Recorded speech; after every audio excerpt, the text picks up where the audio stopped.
I'm now here with our teacher, Mr. Matthew Binder, and Lizzie Pegg to talk about a new, exciting opportunity that we have been given here in our CommTech classes. So, Mr. Binder, what is this opportunity?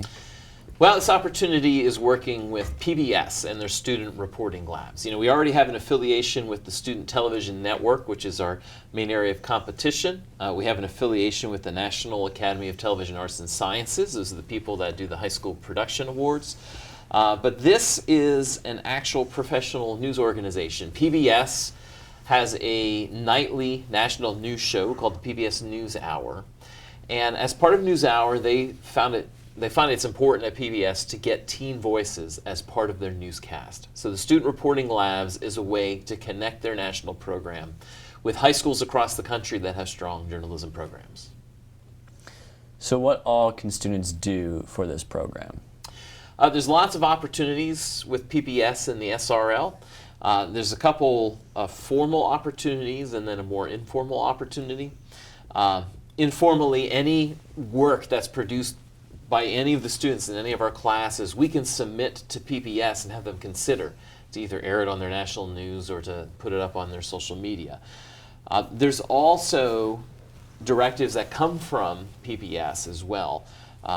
The informal one is a walk and talk, where something is happening in the national news, for example, like the war in Ukraine right now. And they might want a teenage perspective on it. So they'll contact all of the affiliates that are in the student reporting labs and ask for students to go out in the hallway with a camera and get 20, 30 reactions to what's going on in the news. A more formal thing that they do, though, is they release prompts every so often. So the prompt could be how teens are affecting society, which is what Lizzie did. It could be about climate change, which is one that's going on now, or arts and sciences in the school. And then students are responsible for producing feature content that potentially could air as part of the PBS NewsHour, again, on national news, or it could be part of some of their web episodes that they do, much like Lizzie did for her feature. So Lizzie, you're here because you were the first student here at Hempfield to take on that challenge of making a feature for PBS. So what did that exactly look like for you? For me, going into it, I was completely blind. Like, I didn't know what to expect, and if I did expect anything, it wasn't that. And it was a very extreme workload that I wasn't ready for, but I still took on. There were moments where I literally had to, just sit down and cry for a bit, like in that equipment room. That was my saving grace, to be honest. It took a lot. There were a lot more steps that I had to take than I normally did for a regular feature that I would do here. But the reason I did take it was because I thought it was kind of similar to the feature I had just done about Band Book Week here at our school. And it was about students who were protesting the banned books that their school had banned. But I had to go out to York a few times, and it was like a 30-minute drive. And I got to talk to some of the students who protested, and I got to talk to some of the new school board members too, that were like reforming their school. And it was like a really cool experience, and I did learn a lot from it, and it really introduced me to how this field is going to be for me in the future. So you mentioned this earlier. You said it got emotional at some points and it was a lot to go through.